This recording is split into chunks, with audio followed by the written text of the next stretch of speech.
And after that, it did. I never disturbed him again. I stopped messaging him. I stopped checking his profile late at night. Stopped crafting imaginary scenarios just to reach out. I stopped holding my breath every time my phone buzzed, hoping it was him. I stopped replaying our memories like they had hidden answers, even when something reminded me of him. His favorite song, a shared joke, a scent. I paused, felt the ache, and then let it pass. Because at some point, I realized that missing someone isn't always a reason to disrupt their peace, or mine. And silence, though heavy, often speaks louder than 1,000 unsent messages. I didn't stop because I no longer cared. I stopped because I cared deeply. About him? Yes, but more importantly, about myself. It wasn't easy. It never is when the love was real. What we had wasn't just a fleeting moment, it was ours. And maybe it still lives in some quiet corner of my heart. But I had to make a choice. Hold on to what once was, or make space for what could be. So I kept my distance. I let the silence speak for me. I let time carry the weight I once held alone. Do I still think of him? Sometimes. Do I still wonder if he thinks of me too? Of course. But the difference now is, I no longer wait for him. I no longer center my life around a presence that has chosen absence.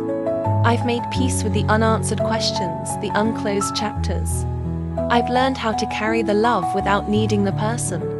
Because healing doesn't always mean forgetting. Sometimes it means remembering, without reopening the wound. It means recognizing your own worth enough not to keep chasing what's already gone. And it means understanding. If someone truly wanted to come back, they would, without hesitation, without confusion. And since he hasn't, I've taken that as my answer. But more than that, I've taken it as a turning point. A moment where I stopped waiting for someone to choose me and started choosing myself. Because not every love story needs a final chapter. Sometimes the ending is just a quiet decision to move forward, to heal, and to grow in solitude. I've learned that not every goodbye is loud. Some are slow fades, a gradual drifting that leaves you wondering if it ever really happened the way you remember.